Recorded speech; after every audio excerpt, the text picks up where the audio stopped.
Bismillahirrahmanirrahim. Assalamualaikum warahmatullahi wabarakatuh. Waalaikumsalam warahmatullahi wabarakatuh. Yang salamnya paling semangat saya doakan bulan ini turun 3 kilo badannya. Amin. Keluarganya makin bahagia. Amin. Suaminya rezekinya makin lancar. Amin. Tambah setia. Amin. Ya Allah. Anak-anaknya cerdas dan berprestasi. Amin. Apalagi pagi ini saya safar, yang menjawab salam adalah para guru-guru yang dari wajahnya sudah kelihatan penuh di surga ya. Amin. Loh gimana enggak? Nabi Muhammad bersabda, di surga nanti ada sebuah gedung yang sangat indah, namanya Darul Faroh, rumah yang penuh dengan kegembiraan. Buat siapa itu Nabi? Kata para sahabat, gedung itu namanya Darul Faroh, diimpikan para nabi, para rasul, orang-orang yang beramal soleh, haji mabrur itu masuk, tapi belum bisa. Kata Rasul, gedung itu hanya akan diberikan kepada orang-orang yang suka menyenangkan anak-anak. Siapa lagi kalau bukan Anda, ya kan? Ada yang guru TK? Separuh kan? Kelihatan wajahnya lemu-lemu. Lo gimana nggak bahagia ya guru TK itu? Yang namanya guru TK itu tiap hari tepuk tangan dan nyanyi, dan merupakan para pelopor gerakan anti kemubaziran nasional. Anak-anak dihabisin ya. Bu tak kenyang. Ya udah guru yang habisin nanti. Udah kenyang bu guru, nanti kumpulkan aja bu guru yang bereskan. 30 siswanya pulang ke rumah, dikumpulkan konsumsinya, gurunya rela hati menghabiskan bisa konsumsi itu. Maka itu rahasia guru TK lemu-lemu. Ini profesi yang paling tegar, yang tidak akan terimbas resesi macam apapun ya. Mau kemana bu? Oh iya, mau takziah. Baik, karena Anda orang istimewa, saya ulang sekali lagi ya salamnya ya, bahwa surga akan diisi oleh orang yang menyenangkan anak. Kepada Anda yang merasa guru yang pemarah, bertaubatlah ya. Saya ulang deh, boleh? Assalamualaikum warahmatullahi wabarakatuh.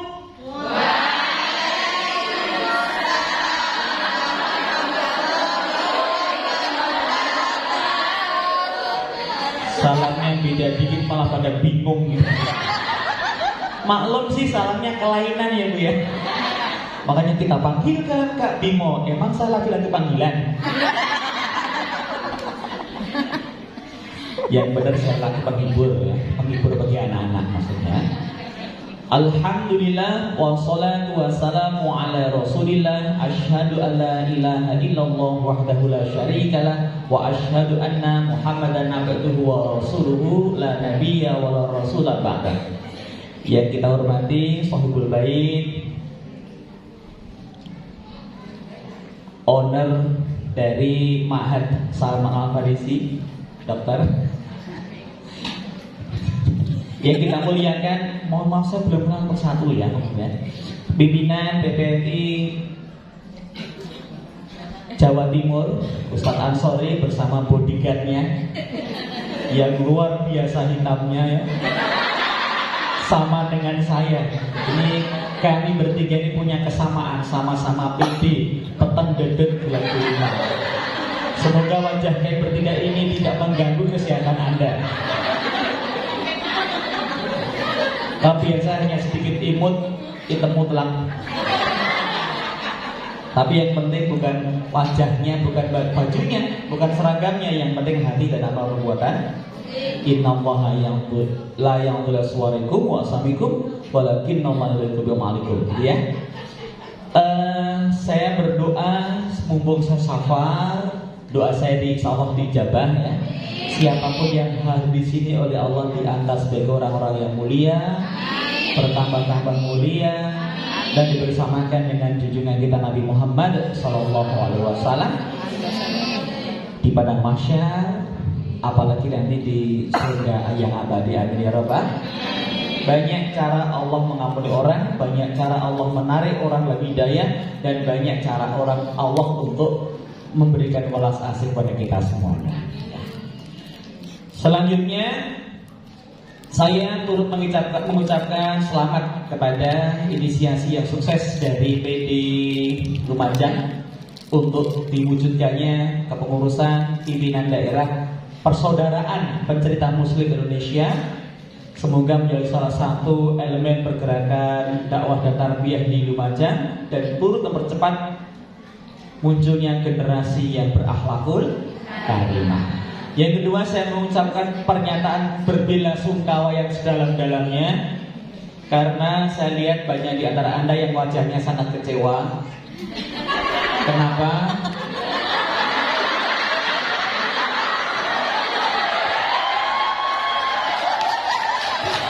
Panitia tidak ngomong dan minta foto yang terbaru. Jadi mohon dimaafkan ya. Ini foto 10 tahun yang lalu, giginya masih utuh. Ya? Maka sejak tadi yang lihat kuplak backgroundnya gitu.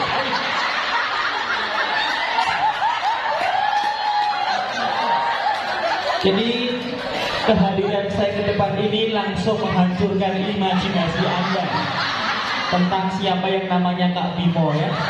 Namanya tuh Bimo gagah besar perkasa kan? Dan Anda kecewa bukan? Kamu nanya. Kamu tanyakan.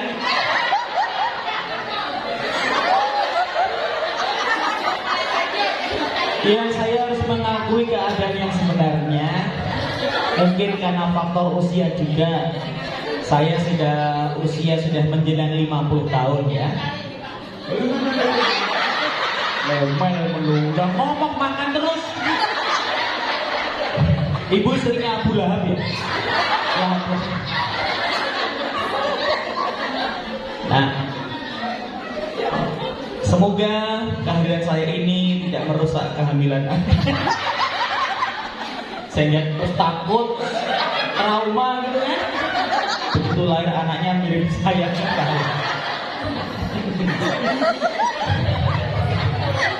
Ibu ketawanya itu. Ibu jangan ketawa terus toh. Udah pakai pampers. Nanti bablasan. Boleh kenalan ya Bu ya? Nama saya adalah Nur Hidayat Bambang Bimo Suryono Ibnu Nuryono Prawiro Mulyo. Sudah hafal? Sudah hafal? Ini serius, yang hafal ada dia handphone terbaru merek Swallow ya. Nama saya Nur Hidayat Bambang Bimo Suryono Ibnu Nuryono Prawiro Mulyo. Panggilannya Kak Bimo ya. Bimo itu nama keren loh, artinya bibir mo.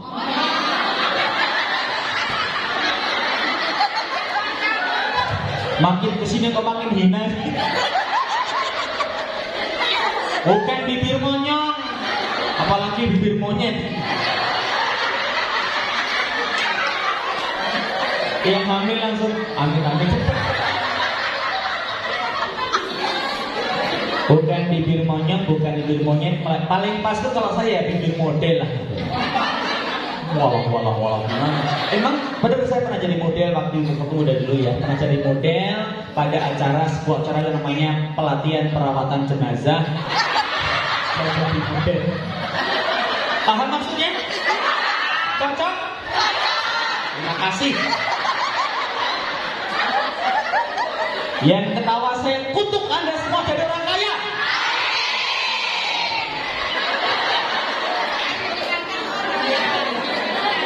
Loh, hati-hati. Saya tuh kalau sedang orang sabar kan, dibalik kabur. Saya tuh kalau jadi grogi, ibunya di pintu tuh, sampai mandang saya. Nggak senyum tapi ekspresinya tuh. Kenapa Bu? Ibu ini sebenarnya konsentrasi, kagum apa jijik?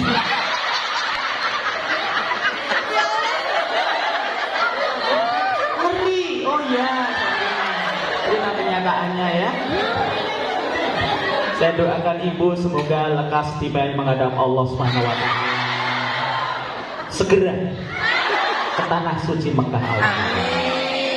Didoakan pucet. Maaf ya, mungkin kalau saya banyak sembrono, banyak gojek Pak ya. Kenapa? Ya yang namanya guru-guru TK itu kan wajib membahagiakan anak, wajib menggembirakan anak. Nah sekarang siapa yang wajib menggembirakan guru-guru kalau bukan pelatihnya ya? Ya, betul. Asal tidak porno, asal tidak amoral, insya Allah masih di koridor. Betul-betul ya? Saya tinggal di Yogyakarta, tepatnya di Malioboro ya. Pernah ke Malioboro? Nanti acaranya ada door prize. Yang berhasil, yang dapat door prize nanti kita ajak wisata ke Malioboro. Kita kirim pakai pos kilat ya. Kirimkan yang paling cepat.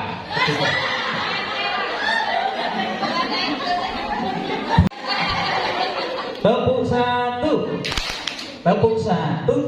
Tepuk nggak apa-apa asal sama di masjid ya, adabnya begitu. Tepuk satu, tepuk dua, pakai ekspresi lah Bu.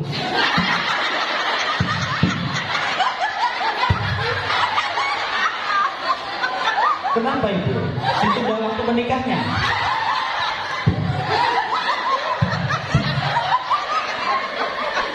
Kok bisa ya? Saya tuh capek loh, kalau bisa aja masih umur ya. Baik. Ada sebuah apresiasi yang sangat tinggi kepada para guru. Profesor Dr. Fuad Hasan, salah seorang mantan Menteri Daerah Saudara kita, ya, Pak Prof. Fuad Hasan pernah mengatakan di dunia ini, kata beliau, sebenarnya sejatinya hanya ada dua profesi. Apa itu? Satu guru, yang kedua adalah selain guru. Jelas? Ya memang lah ada pilot, ada polisi, ada tentara, ada dokter, ada pengusaha. Mereka semua orang-orang yang sukses karena ada guru. Maka guru adalah pelita yang menyinari seluruh penerang dan sekitarnya. Kalau di Jogja itu guru artinya golek utangan rawuh suwe. Maka rumahnya kan KPRBTN ya kan, kapiran bertahun-tahun. Tapi sekarang sudah sejahtera, alhamdulillah. Semoga nanti kalau ada penguasa, ada pemerintah baru misalnya, nanti lebih banyak perhatian pada guru, ya kan? Amin ya Rabbal. Saya nggak kampanye, menjaga diri bicara yang sama ya. Lalu junjungan kita Nabi Muhammad Sallallahu Alaihi Wasallam. Nabi Muhammad ucapannya pakai perasaan sayang untuk Nabi Muhammad, Nabi Ibrahim, Nabi Yusuf, Nabi Isa, Kak Bimo, wassalam.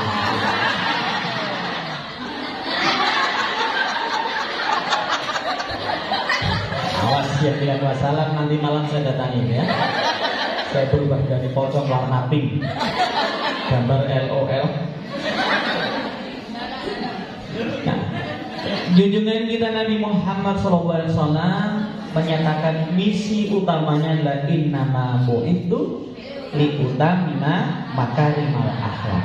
Dan tidaklah aku diutus oleh Allah melainkan untuk menyempurnakan Akhlak. Berarti banyak akhlak yang gak sempurna ya, atau akhlak yang kacau balau, tidak tertata dengan baik, fundamennya nggak jelas, mungkin pilar-pilarnya atau rukunnya nggak tidak equal, mungkin nggak balance gitu ya. Apalagi pilar atap dari kepribadiannya. Nah, bagaimana cara Nabi Muhammad untuk melaksanakan misinya? Maka beliau mengambil positioning. Apa positioning? Tempat yang ia pilih untuk melaksanakan misinya. Beliau menyatakan innama bu'itsu mu'alliman.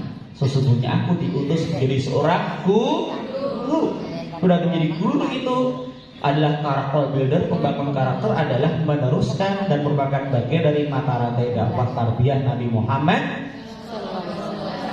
Pernah ketemu belum sih? Pengen ketemu Nabi Muhammad? Saya doakan sempat diizinkan mimpi ketemu Nabi Muhammad. Nabi kemudian di padang mahsyar mendapatkan minuman telaga Nabi Muhammad ya. Disyafaati Nabi Muhammad. di surga tetangganya Nabi Muhammad. Itu kalau kita melekatkan perjuangan kita, kiprah kita dengan mata rantai perjuangan Nabi Muhammad sampai hari kiamat. Dimanapun Anda, posisi Anda, selalu mengagungkan, memuliakan dan mengikuti meniru pada kanjeng Nabi Muhammad SAW. Yang riwayat orangnya gagah, nggak ketinggian, nggak pendek, hidungnya maju, alisnya tebal, kulitnya putih mutiara, matanya binar, batin kayak bojoku ya. Matanya binar, jelas hitamnya, jenggotnya lebat, rapih segenggam, badannya kokoh, giginya berkilat, sedang sela-sela giginya itu. Kemudian badannya kokoh, belikatnya kuat, keringatnya lebih wangi dibanding misik dan amber. Kan? Perutnya ini six pack, berbuku-buku. Soalnya gimana? Wanbok, ya kan? Pantesan anak kita senang trampolinnya, ibunya gemes, udelnya jadi popit ya. Kanjeng Nabi Muhammad sangat sempurna dan kita harus meladeninya karena tidak ada kekecewaan kita kepada apapun yang ada pada kepribadiannya ya. Kalau kita meniru orang lain, kagum ke orang lain, pasti ada yang mengecewakan. Ada kagum dengan politisi, ada aspek yang mengecewakan mungkin. Oh ternyata keluarganya berantakan gitu ya, nggak menyenangkan. Orang nih pedagang sukses tapi ternyata anaknya di mana-mana. Suka adik-adik, banyak hal yang mengecewakan, tapi pada Nabi Muhammad tidak sedikit pun yang mengecewakan, betul? Makanya kita sekarang hanya menyanjung, memuliakan, melalui beliau dalam segala aspek kebudayaan, ibadah, pemimpinan, perjuangan, apalagi membangun peradaban dan sebagainya. Nah, selanjutnya Nabi itu posisi sebagai guru untuk laksanakan misinya, menyempurnakan akhlak. Ngomong-ngomong soal akhlak atau karakter, sebenarnya ada bedanya. Karakter sama akhlak ada bedanya. Sebelum saya ngomong teknik berikut saya ya, saya harus sampaikan ruhnya dulu ya. Alasannya apa, semangat apa yang membuat kita berkisah. Bukan hanya bagi keterampilan. Kalau hanya keterampilan dilakukan, nambah terampil, tapi gak ada ruhnya ya hanya jadi sebuah skill saja. Jadi daya geraknya beda. Gitu. Tahun 2010 Bank Dunia meneliti mengapa bangsa Indonesia ini mundur, tidak maju-maju, nggak selesai-selesai mengalami krisis moneter waktu itu. Pada 98 ke 2010, negara yang agak terbelakang di Asia Tenggara, Vietnam udah bangkit, Thailand udah maju, udah lari, apalagi Singapura. Indonesia masih uter-uterkan aja, berkelahi aja. Apa sih karakter bangsa Indonesia sebenarnya? Nah, maka kemudian Bank Dunia membayar banyak ahli tentang karakter dari sisi psikologi, sosiologi dan sebagainya. Para budayawan dikumpulkan untuk meneliti sejatinya karakter bangsa itu kayak apa gitu. Karena karakter ini menentukan nasib di masa mendatang. Bangsa ini bakal hilang, kalau hancur, mau pecah atau mau maju, tergantung pembangunan akhlak karakter. Nah hasilnya ya nggak enak dengernya. Pak sang ahli mengatakan kalau orang Barat ya, tahu kan? Pasuruan, Kempanan, Mojosari, itu orang-orang Barat ya, Baratus maksudnya. Mereka itu disebut bangsa yang berkarakter speakaholic, bangsa yang pandai ngomong pakai kata-kata, sedikit bekerja banyak bicara, banyak ngatur orang lain, membangun jaringan komunikasi, sistem media komunikasi, itu orang Barat. Jadi mereka menggerakkan bangsa lain ya, depend ordernya dengan bangun information is power, informasi dan kekuatannya. Nasibnya bangsa yang speakaholic itu kan memimpin tata dunia, ya kan? Kebalikannya mereka maju memimpin. Kebalikannya bangsa timur, mana timur tuh? Jember, Rabu Jambi, sampai Kalipait, Gerajakan, sama hutan-hutan. Bangsa yang workaholic, sedikit bicara banyak bekerja, sedikit ngomongnya tapi kalau kerja luar biasa, etos Etos Jepang namanya etos samurai ya. Kemudian kalau orang Korea etos ginseng gitu. Kalau saya mirip orang Korea nggak Pak? Jauh ya Bu ya. Terima kasih kejujuran meremukkan hatiku ya. Itu bangsa Timur Tengah yang stickholik, workaholic. Nasibnya semua teknologi di Barat amati, tiru, modifikasi orang Cina, Taiwan, Jepang, Korea, bahkan lebih maju dibanding lainnya. Bangsa Timur dalam soal sains teknologi lebih maju dibanding Barat sekarang ini ya. Awalnya sono yang bikin, begitu di ATM ini menang yang ini. Nah kata ahlinya Indonesia itu katanya letaknya tengah-tengah antara Barat dan Timur. Jadi gimana katanya kira? Gak jelas Pak.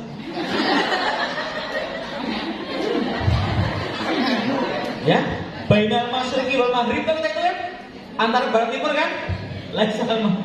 La masyriq wal maghrib. Enggak timur, enggak barat. Jadi kita bangsa tengah-tengah. Karakternya gimana? Enggak jelas. Mereka bilang orang Indonesia itu karakternya enggak jelas. Jangankan pandai bekerja, ngomong saja tidak terampil, enggak berbobot. Ya. Saya juga enggak berbobot karena belum pernah bobot. Pernah bobot? Orang enggak berbobot, ya kan? Nah, jadi bangsa itu bangsa yang sedikit bicara, banyak makan karakternya. Buktinya acara apa saja yang untuk ngabis-ngabis itu adalah acara makan. Acara rapat konsumsi, pengajian konsumsi, festival anggaran besar konsumsi lagi ya kan. Mau ada padanan besar belum kerjaan sudah selamatan, selesai syukuran lagi. Jadi begitu bangsa suka makan.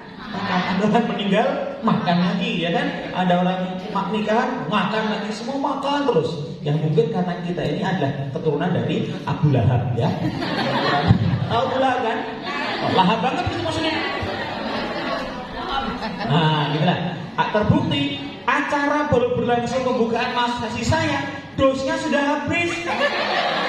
Coba lihat buktinya ya. Tinggal kacang aja dikit. Pembicaranya belum makan minum. Oh sendiri ya. Tapi saya sadar karena di hadapan Anda sudah ada dus itu ya. Wajah saya kalah menarik dibanding dusnya. Silakan dinikmati dengan kemerdekaan hati. Karena saya sadar wajah saya kalah menarik dibanding dusnya. Kepada yang snacknya nggak dimakan nanti boleh dibawa pulang seperti biasanya. Karena di antara manfaat tas dan jilbab untuk bungkus konsumsi ya. Ibu kalau makan jangan lupa doa. Doanya gimana? Allahumma inni a'udzubika minal khubuthi wal khaba'ith. Betul apa salah? Betul apa salah? Itu doa apa? Oh doa ke WC. Allahumma barik lana bima razaqtana wa qina adzaban. Betul salah? Betul. Kan makannya di WC. Masa ngemil di toilet nggak sopan, nggak adab ya. Allahumma barik itu ada hadisnya ada. Meskipun nggak sekuat Bismillah atau Bismillahirrahmanirrahim. Artinya yang Allah berkenan hadisnya hadis riwayat Ibnu Sunni ya. Kalau permasalahkan mungkin belum baca saja di Ibnu Sunni. Nah begini. Jadi silakan kepada yang nggak dimakan boleh dibawa pulang biasanya. Oleh-oleh ya. Yang perutnya belakang itu ya. Aktif sekali ya. Makanya makin hari makin lancar. Baik. Ngomong-ngomong karakter, mengapa ada bangsa yang maju, mengapa bangsa mundur? Ada seorang pakar psikologi sosial namanya Dr. David McLellan. Orang mana nih? Tahu? Wonorejo. Namanya aja sudah Dr. Lilin ya. Saya meskipun dia pakar, saya nggak kagum dengan dia. Saya lebih kagum dengan umat karena dia hanya meneliti pelakunya. Lilin mengatakan sebuah teori sosiologi yang sampai psikologi sosiologi yang sekarang masih diamini dan diakui oleh para pakar pendidikan dunia. Beliau mengatakan teorinya begini, bahwa nasib suatu bangsa dapat diperkirakan 20 tahun ke depan berdasarkan cerita yang berkembang saat ini. Sudah hafal? Yang hafal ada hadiah lemari es tanpa pintu ya. Bahwa nasib suatu bangsa dapat diperkirakan 20 tahun ke depan atau 2 dasawarsa ke depan berdasarkan cerita yang berkembang saat ini. Ini bukan statement kosong. Beliau meneliti riset survei observasi dari dana sangat besar dari CIA untuk menangkan perang dingin tahun 70-an. Dia meneliti mengapa bangsa maju, bangsa mundur. Jadi orang baru perang by riset, ada risetnya baru dia strateginya bagaimana, kemudian taktiknya seperti apa. Ini risetnya mengatakan nasib bangsa tergantung dongeng atau cerita yang berkembang saat ini. Kemudian mari kita lihat mengapa, benar ya cerita ya. Kita lihat mengapa orang Minang suka merantau. Ada di Minang nggak? Nggak ada. Kuminang dengan basmalah. Oh, Kuminang. Orang Minang mengapa suka merantau?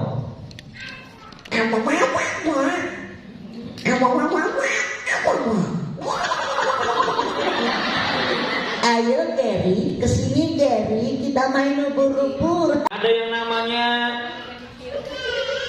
Indonesia kita ini, ada dewa-dewa ini. Indonesia kita negara yang paling kaya di dunia dengan sumber daya hantu. Ya, di Cina hantu cuma vampir. Itu doang. Di Skandinavia, Denmark itu namanya Dracula di Eropa. Di Arab hanya ada sihir sama ain, ya kan? Atau jin. Di Indonesia macam-macam. Yang paling kecil namanya ibu minggu berapa? Minggu berapa? Yang paling gede namanya Genderuwo. Kok apa banget sih? Itu maharnya berapa itu? Ada namanya buto hijau, ya kan?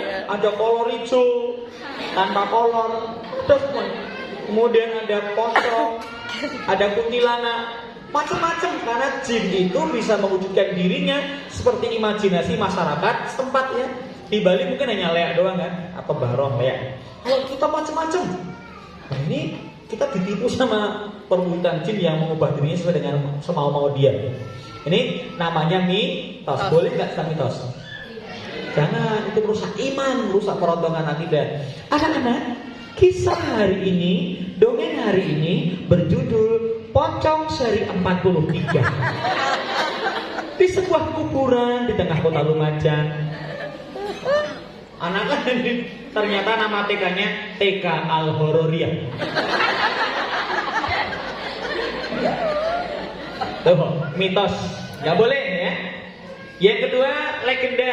Dongeng yang ketiga nama legenda. Fabel, mitos, legenda. Apa legenda? Cerita tentang asal usul, kejadian, asal mula. Ya kan? Itu namanya legenda. Legenda dengan legend nanti beda. Legend itu orang yang sepanjang masa dikenang karena kemampuan kiprahnya, karyanya, itu legend. Kalau legenda itu adalah cerita asal usul. Misalnya Danau Toba, laki-laki menggunakan pancingnya menuju ke sebuah sungai.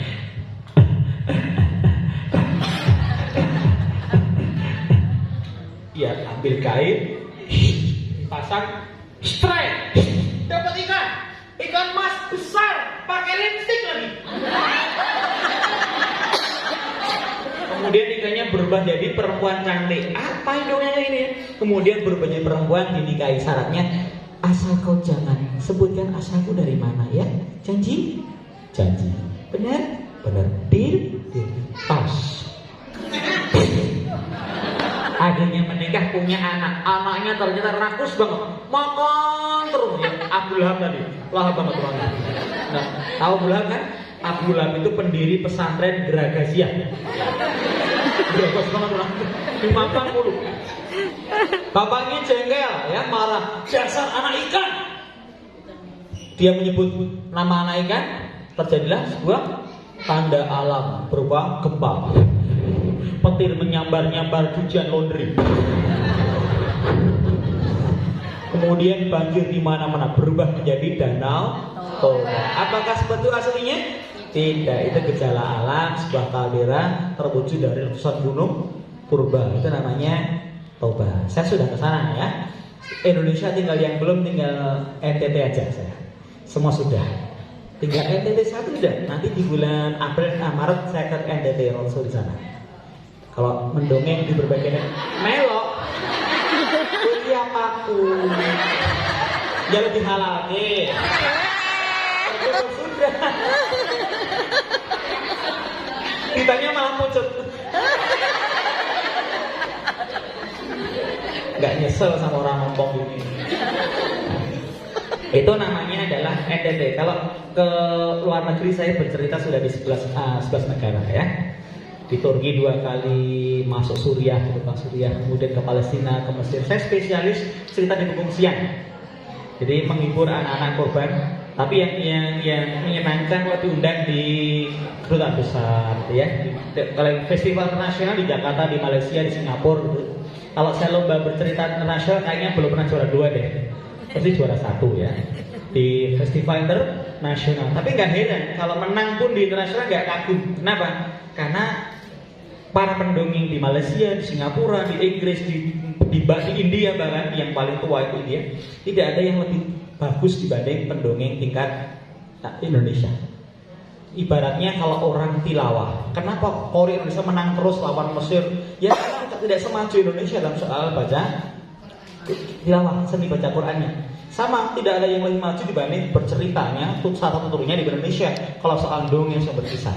Jadi kalau saya menang di sana nggak heran, jangan heran. Karena yang juara tingkat Lumajang aja, lomba di Singapura juara 1. Bisa ngerti maksudnya? Ya mereka jauh di bawah kita ya. Kultur sastra tuturnya sangat di bawah kita. Jadi saya juara tuh nggak heran, biasa aja. Nah, ini perempuan suaranya. Sambilnya ngomong, Dek, kita jalan-jalan ya, Dek. ya masa, ya Petrika. Itu namanya legenda. Legenda Kota Banyuwangi, legenda Tangkuban Perahu, legenda Malin Kundang. Batu jadi, manusia jadi batu, ada batu aslinya.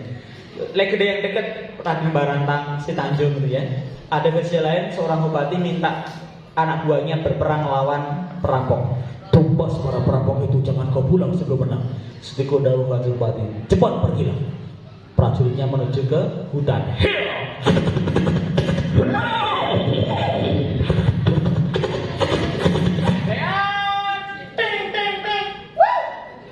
Tempur dengan sangat gagah berani, 40 perampok lari tunggang langgang. Padahal bupatinya suruh berperang supaya dia mati karena dia naksir istrinya.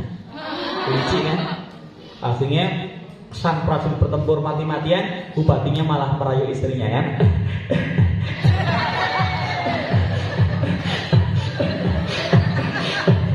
Jangan bupati, jangan ragu-ragu. Enggak, tidak. Oh ya enggak tanggap ini melarang kan? Suaminya datang dengan luka.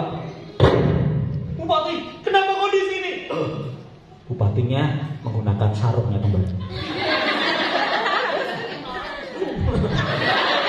Ora bojomu. Spon. Patrick.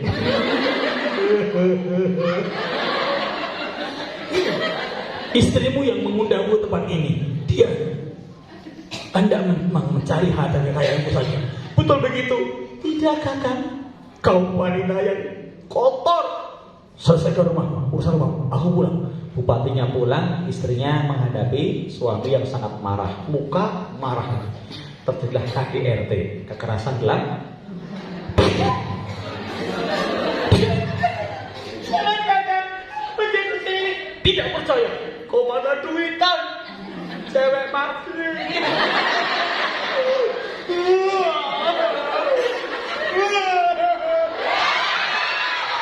Asik. Nah, ternyata kemudian sang istri sampai ke pojok dia mengatakan, sumpah Kakak, aku setia padamu, kan kebuktikan dengan buktian cinta.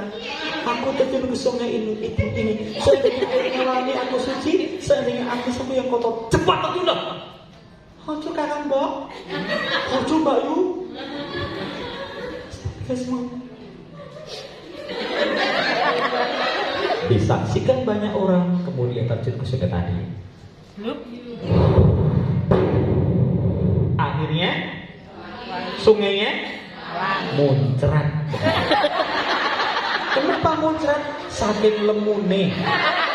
Kenapa kamu? Karena sang istri ternyata guru TK Pertiwi di kecamatan. Kok tahu aja? Di Pasirian. Nah, saking lemune kan kepala TK bertahun-tahun bisa konsumsi kan banyak bisa konsumsi. Tiap hari makan sisa anak. Ternyata airnya wangi. Mengapa wangi? Karena sang istri sempat refill parfum terlebih dahulu, membeli bibir, dioleskan badannya, sehingga wangi. Itu ngomong lagi. Jelas. Kalau dongeng nggak pakai logika, nggak masuk akal, itu namanya bukan dongeng, namanya dobos. Ya. Tetap ada logikanya, ada dongengnya, ada wewatonnya. Dongeng itu nggak asal cerita. Dobos, tahu dobos?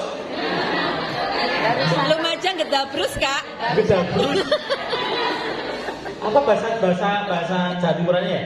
Gedabrus kalau. Gedabrus sama apa lagi? Ngorbus. Maaf, kalau nggak ada itu Pak. Ngorbus. Sama aja. Enggak, Kak. Beda ya? Beda, Kediri itu Saya saya. nggak paham. Iya. Itu bahasa program yang betul kan? Jadi menggunakannya. Tepuk satu. Itulah cerita legenda kota Banyuwangi versi yang lain ya. Versi ketoprak itu ada Barantang, Tanjung itu yang Banyuwangi. Tadi misalnya, maaf, ada yang hamil kan? Anda hamil?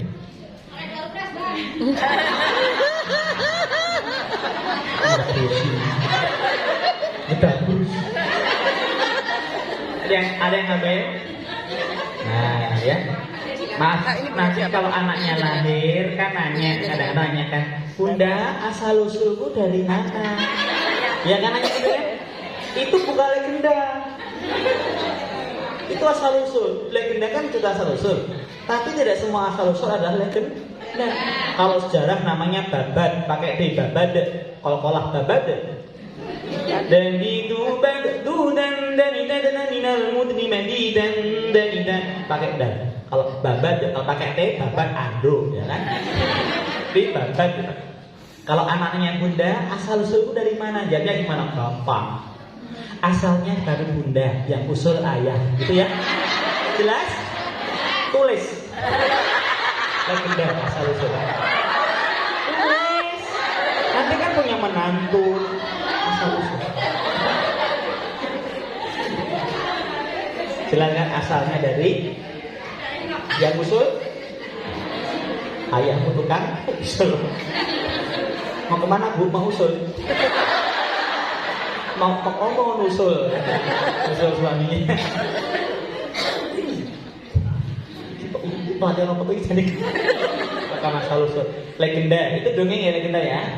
Nah yang ketiga namanya hikayat. Hikayat itu sama dengan mitos, legenda. Kelima, 4. Tapi bedanya kalau hikayat tidak menimbulkan dampak keyakinan. Bahasa kita lah, setelah pikirnya bisa. Kalau mitos, legenda itu ya haram lah, ya haram. Kalau mitos, hikayat belum tentu. Hikayat itu, kalau mitos legenda itu menimbulkan dampak keyakinan, ada tokoh adat, ada ritual, sesaji, labuan gitu kan? Betul nggak? Ada lagi, mohon maaf, misalnya sempat riuh di masyarakat sang penunggu Gunung Semeru misalnya, ya kan? Itu masuk apa ceritanya? Mitos. Merapi juga begitu. Mitosnya ada di mana-mana. Nah, kemudian ada sajinya, ada tokoh adatnya. Kalau enggak nanti kualan pamali, itu keyakinan di masyarakat ya. Itu namanya mitos legenda. Mitos legenda para ulama kita mengatakan tidak boleh diceritakan. Kalau hikayat nanti dulu. Hikayat itu kan tidak menimbulkan dampak keyakinan. Misalnya apa? Hikayat, mitos, legenda, tiga-tiga disebut dengan cerita rakyat. Folklore itu ada 3, mitos, legenda, hikayat. Fabel nggak masuk. Jadi 3 ini. Hikayat itu tidak menimbulkan keyakinan. Misalnya apa? Timun mas, ya kan? Kemudian bawang putih, bawang merah, anaknya bawang bombay. Itu kan nggak menimbulkan keyakinan tokoh adat kan? Apalagi kita mungkin cerita Panji sebagainya itu ya, tentang apa namanya putra pangeran dan putri itu hikayat. Jadi tidak menimbulkan dampak keyakinan. Tergantung bagaimana kita ngolahnya, asal jangan rusak ke iman. Iman rusak gimana jadi akhlak? Kok kenapa orang disebut sebagai jahiliyah? Karena ya salah keyakinannya. Akibat salah keyakinan jadi jahiliyah kan peradabannya itu. Awalnya salah keyakinan dulu, makanya mulai dari kisah keimanan. Yang berikutnya adalah hikayat namanya baru sage. Apa sage? Tokoh-tokoh heroik, pahlawan-pahlawan super, tapi tidak nyata, itu namanya saga. Batman, Gundam, Gundala, Spiderman, apalagi Ultraman, GP-Man, kaos ya, Osema, apalagi dongeng Superman boleh nggak? Boleh, tapi ganti Superman tobat.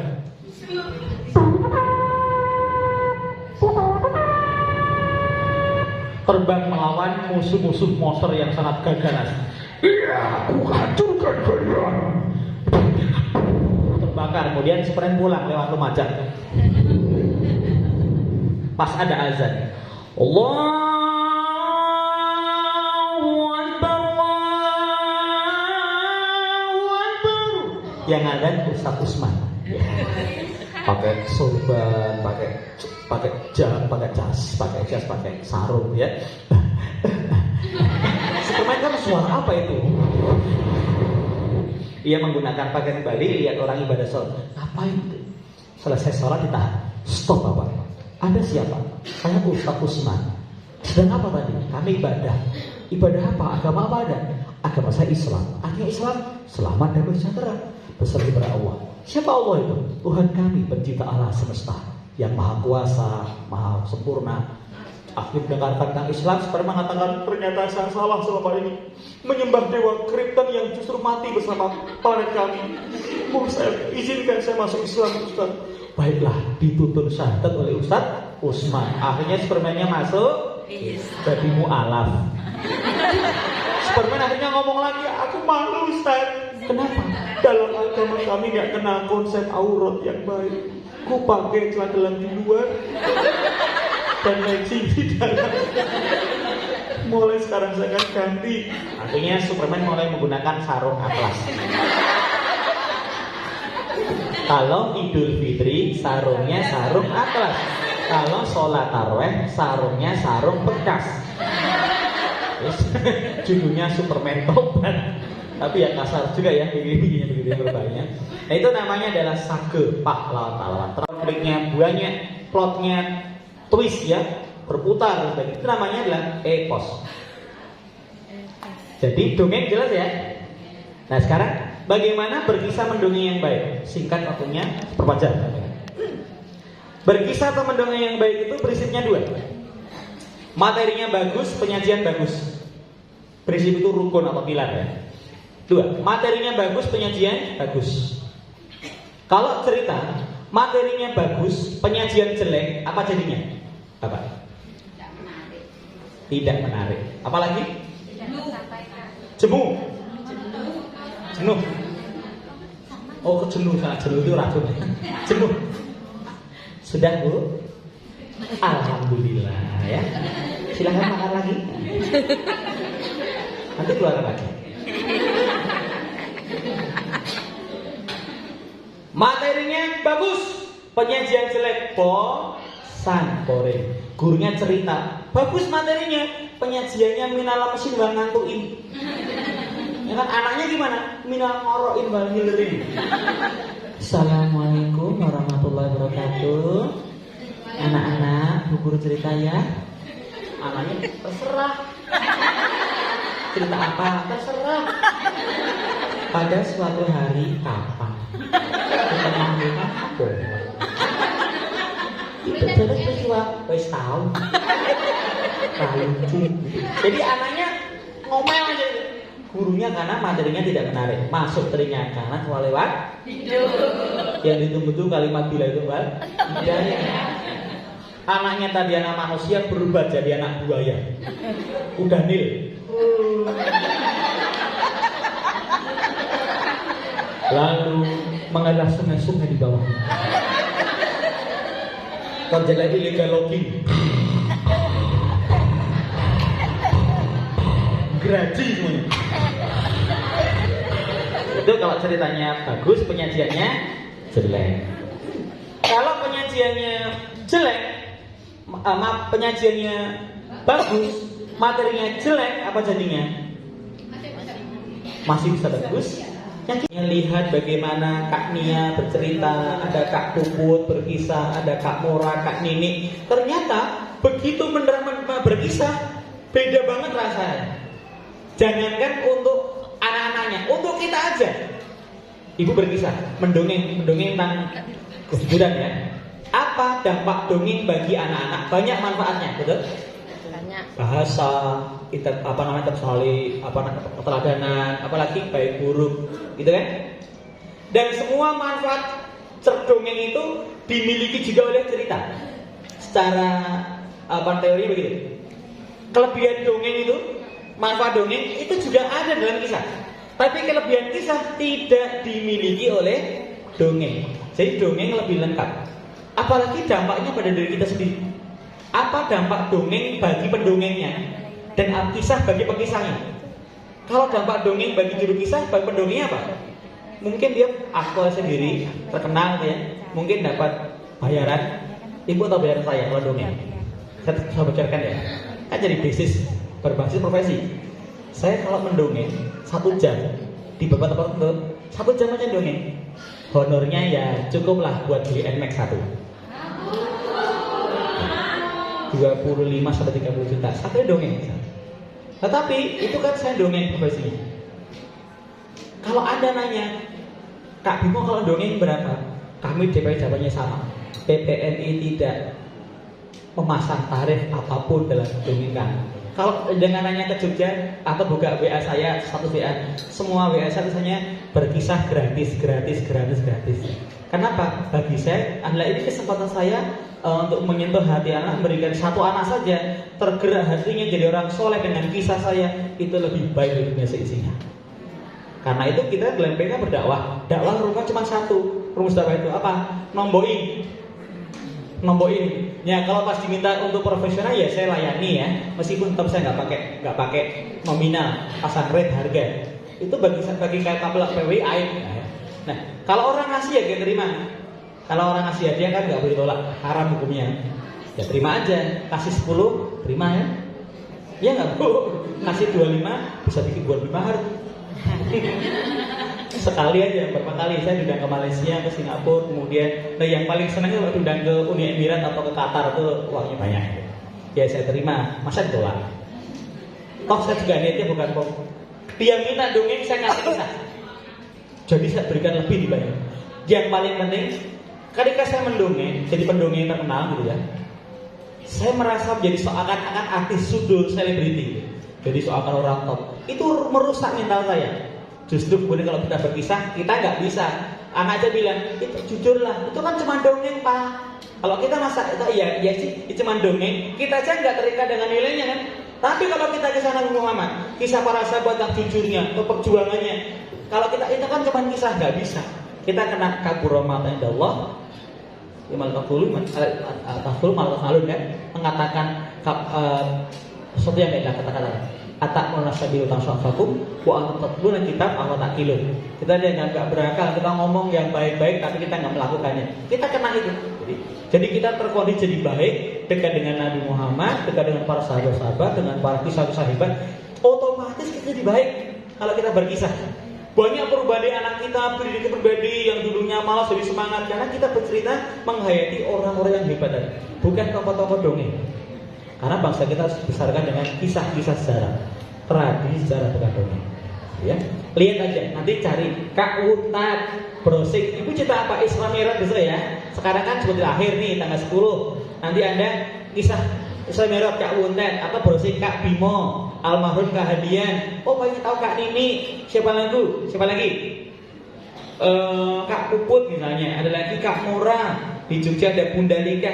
Ibu hanya lihat, amati, tiru, modifikasi. Ternyata berkisah itu lebih asik, lebih menarik, dan lebih berbobot dibandingkan sekedar mendongeng. Itu dampaknya sangat kuat. Bagaimana cara bukanya, cara menutupnya, ya, mengatur plotnya, kreativitasnya, mengolah suaranya. Ini akan banyak. Yang kita butuhkan contoh supaya banyak. Ibu pernah bisa bayangin, saya kalau mendongeng dengan audiens terbanyak, gimana menaklukkan anak yang banyak?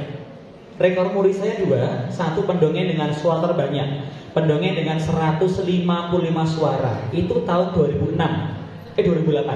Berapa tahun yang lalu? Panjang ya.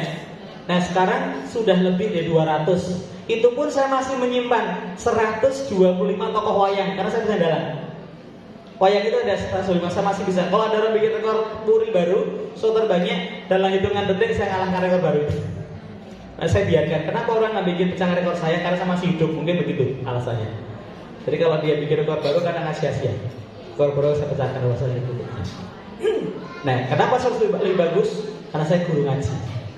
Guru ngaji, karena kita berkisah untuk Allah, maka lakukan lebih baik dibanding sekedar kita karena dibayar uang banyak. Pahala Allah, surga Allah itu lebih menggairahkan dibanding sekedar bayaran yang mahal. Ibu tahu nggak? Saya diundang ke Malaysia, diminta ke Malaysia, tinggal di sana, disiapin istri. Asalkan saya mau menjual skill saya untuk Malaysia, tapi saya pulang. Lebih baik hujan batu diri sendiri daripada hujan emas dari saya dibayar banyak, pasti sukses. Dah pernah sukses, cari kaya, dah pernah kaya. Tugas sekarang adalah minta ya anak saya saja. Cah sombong. Itu wajib. Jangan sampai nanti ya. Jangan sampai anak kita kacau semuanya. Oke itu jawabannya. Cari inspirasi, amati, tiru, modifikasi, kalahkan lebih. Sudah aja ya. Akhir mendongeng yang buku pertama. Di situ ada 7 langkah mengubah suara. Buku itu jadi buku bestseller untuk pendidikan usia dini ya, karena ada metodologinya yang kita bikinkan. Semua pendongeng menggunakan buku-buku itu, buku saya itu. Harganya sekitar Rp60.000, 100% royaltinya untuk TK Bintang Quran di Palestina, di Gaza. Saya nggak ngambil royaltinya. Nah kemudian ada 7 langkah. Kemudian kalau ada buku-buku lain biasanya mengambil dari buku saya. Ibit objeknya di buku saya. Gini aja, itu nanti akan dibahas sebenarnya di Akademi Berkisah ya, kurs berkisah ya. Setelah ini kan ada follow-up-nya. Pelajaran berkisah akan tiba di situ, tapi saya berikan kuncinya 3 langkah aja ya. Langkah pertama untuk mengubah suara, temukan berbagai suara dari tangga nada. Contoh.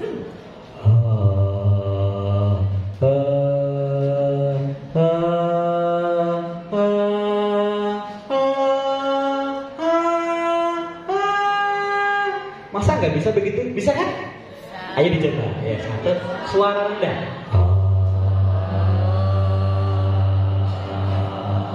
Lagi.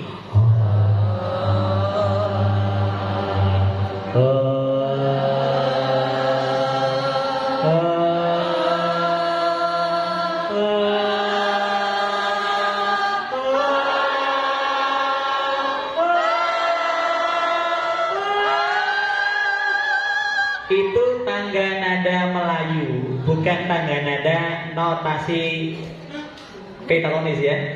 Do, re, mi, fa, sol, la, si, do. Satu oktav. Do, re, mi, fa, sol, la, si, do. 2 oktav kan? Do, re, mi.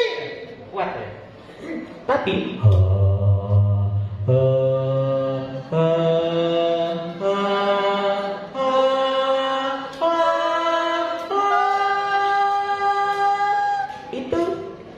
semua orang bisa, pada 2 oktav.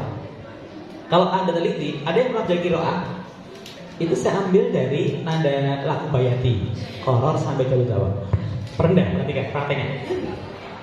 Alhamdulillahirabbil alamin. Alhamdulillahirabbil alamin. Alhamdulillahirabbil alamin. Suara biasa. Alhamdulillahirabbil alamin. Alhamdulillahirabbil alamin. Yang tertinggi 6. Alhamdulillahirrabbilalamin. Itu difalsetkan ya. Itu suara kecil aja, saya punya 3, nanti dipecah 3 lagi. Itu nanti tersendiri tekniknya kan, untuk yang sudah prof gitu ya. Rendah. Misalnya dalam contoh cerita yang paling gampang itu cerita singa dan tikus. Perhatikan, rendah sampai tinggi, pas banget. Pagi ini tidurku terganggu oleh tikus yang mondar-mandir di hadapan peraduanku. Serigala, tangkap tikus itu. Baiklah tuan, akan aku cari tikus itu, kuseret dan kuhadapkan ke hadapanmu. Lalu serigala mencari tikus itu di sarangnya. Apa yang kau lakukan pada tikus itu, tuan? Kata singa betina. Iya ayah, kasihan mereka kalau kehilangan orang tuanya. Maafkan aku tuan, aku mencari aku yang hilang. Tidak bisa diampuni. Hukuman akan kita laksanakan tuan di tepi hutan. Lalu serigala memanggil para prajurit-prajurit untuk membawa tikus itu ke tepi hutan. Kasihan tikus itu, tuan. Mungkin dia punya anak banyak, pendongeng lagi. Iya ayah. Jadi kan Aku sangat marah. baik, akan kulaksanakan. Lalu serigala, apa yang kau lakukan? Iya ayah. Maafkan aku tuan.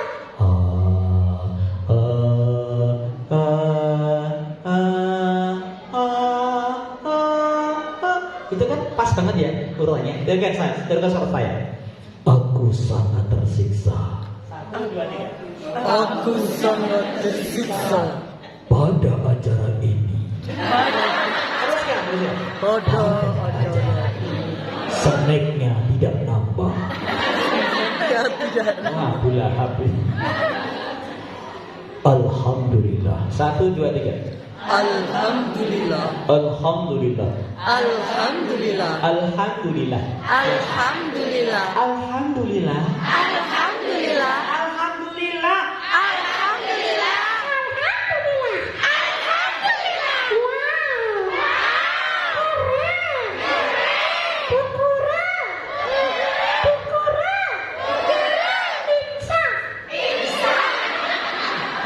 Rendah. 1, 2, 3. Kita nyanyi baru berlima ya. Bersama-sama suara rendah. Ambil suara. Setelah jam ke-70 kita mulai. 1, 2, 3. Baku ada lima, rupa-rupa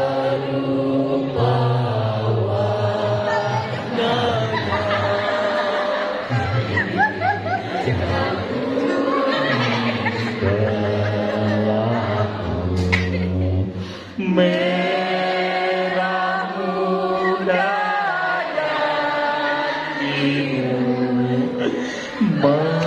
meletus balon hijau hatiku sangat kacau balonku tinggal tempat ku tekan erat-erat. Rendah. Rendah. Sekarang kecil. Bintang kecil, 1, 2, 3. bintang kecil di langit yang tinggi. Yang tinggi bukan biru. Biru itu siang hari. Bintang nggak nongol. Lagu kita banyak masalah ya. Tadi meletus balon hijau dan hatiku sangat kacau. 1 aja kacau, 2 stres, 3 stroke, 4 mati bocahnya. Lagu kok fatalistik. Ini malah nggak ilmiah. Bintang kecil di langit yang biru, mana nggak kelihatan. Amat banyak. Ada lagu yang suka sopan malah. Pada hari Minggu ku turut ayah ke kota, cari naik delman istimewa, ku duduk di muka rasanya. Aku nggak ada adab gitu ya. Cangkul, cangkul, cangkul yang dalam, menanam jagung. Nggak tumbuh wes, amin. Nanam jagung itu terus dangkal-dangkal nggak bisa dalam. Di ombok-ombok airnya, di ombok-ombok banyak ikannya kecil-kecil. Kencing saikan. Berperi kedewasan. Lagu kita banyak masalah. Apalagi lagu orang dewasa ya. Nggak suka musik, nggak suka gitu. Ini apa namanya? Teman-teman, 1, 2, 3. teman-teman, 5, 2 suara, suara besar dan suara kecil. Maksudnya di antara besar kecil itu ada suara lainnya ya. Aku bisa. Aku bisa. Aku bisa. Aku bisa. Aku bisa. Aku bisa. Jadi itu suara-suara yang agak kecil dan besar tadi. Rendah. Bismillahirrahmanirrahim. Koror. Alif ba ta. Kayaknya qiraah jebul jilid siji ya. Yang kecil kan lagu apa namanya nadanya? Jawabul jawab. Iya.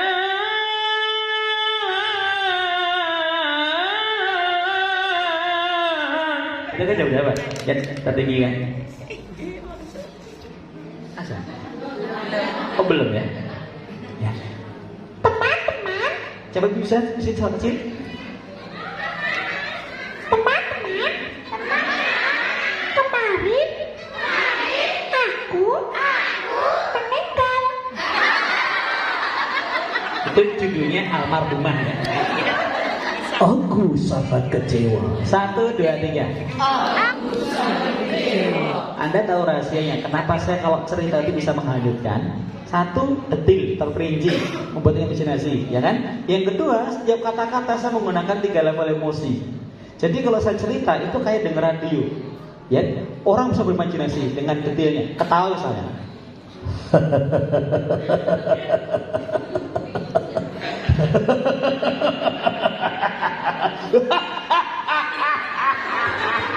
Saya tinggal ketawa, tidak hanya. Kalau cuma 1 nggak bikin orang hal. Kalian sangat lucu nak. Ada-ada saja yang kalian katakan. Aku tak bisa menahan tawa. Ini lucu nak. Ketawanya gitu, marah juga. Aku sangat marah. Ini tidak bisa dibiarkan begitu saja. Ini sangat menyinggung perasaan. Aku tidak terima. Tidak hanya, Aku sangat marah. Kenapa terjadi begitu? janggal kan?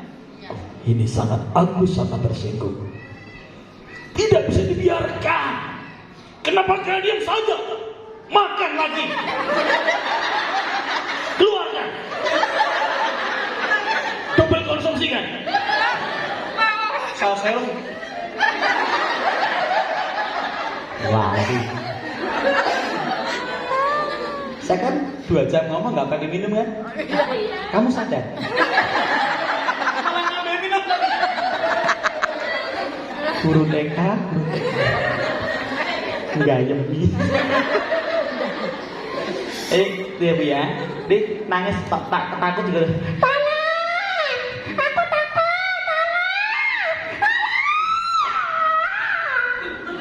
Jadi kan emosinya anak langsung ke bawah. Tidak hanya udah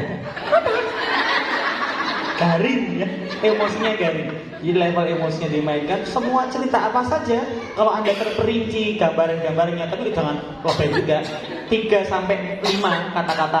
Di tepi sebuah pantai, ombak berkejaran, pagi itu matahari malu-malu menatap bumi. Jadi 4 kata aja yang buat orang berimajinasi, tambah emosinya bertingkat. Itu nanti dongeng apa saja, cerita apa saja, jadi berkembang, jadi panjang, jadi meluas, dan bisa menghanyutkan siapa yang mendengarkannya. Yang penting bukan hanyut bagusnya, yang penting anak mendapatkan hidayah ya. Jadi mana yang baik, mana yang buruk, kita menghantar mereka pada ketamiskan mereka. Kemudian setiap saatnya nanti jadi orang-orang yang bertanggung jawab. Itu ya, nanti akan dibahas, dikupas di kursus berkisah setelah acara ini. Seandainya nanti ada kursus, nanti banyak akhwat berkisah yang melatih di sini, saya juga datang ke sini. Mau ikutan nggak? Mau gabung nggak? Yang penting labnya nanti anak-anak kita, cucu kita. Anak cucu kita pastikan jadi orang-orang soleh sebelum anak murid kita ya. Dari keluarga kita akan tumbuh orang-orang yang bertanggung jawab, kemudian pandai, cendekia digunakan untuk memajukan nusa bangsa agamanya. Amin. Akhirnya sudah selesai jam saya. Belum? Azan ya? Belum azan? Sudatan. Di sini biasa ngaji kisah. Di situ saya untuk tampung kisah-kisah yang sahih yang saya pelajari. Saya belajar tentang kisah Israeliat. Saya harus pilih mana yang Israeliat, mana yang Majusiniat, ya, mana yang sahih, mana yang tidak sahih. Saya pilih. Nanti cari Kak Bimo Berkisah di Telegram. Kalau icebreaker-nya, kreativitasnya di BCM, bermain, cerita, menyanyi, ada sendiri. Kalau di YouTube cukup cari Kak Bimo, akan ada ratusan video berkisah atau mendongeng saya. Dongeng tematik, karakter dan kisah-kisah Sudirman, tentang Soekarno, tentang Ki Hajar Dewantoro, tentang Kartini, terutama kisah-kisah 10 sahabat dan lain-lain. Sudah azan? Saya tidak akan